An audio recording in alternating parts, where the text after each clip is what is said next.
နဲ့ဖြစ်ခဲ့တဲ့အရာတွေအားလုံးဒီဘဝလုံးအတွက်ကိုမြင်ဖြစ်တယ်ဆိုတော့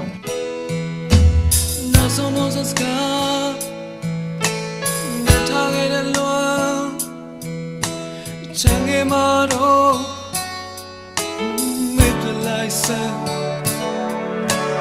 ဘာလို့နေရမြချစ်စိတ်ဝင်သွားခြင်း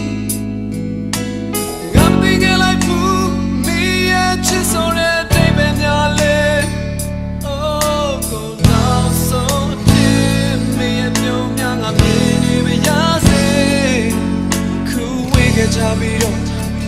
နောက်ထပ်တွေ့ရဖို့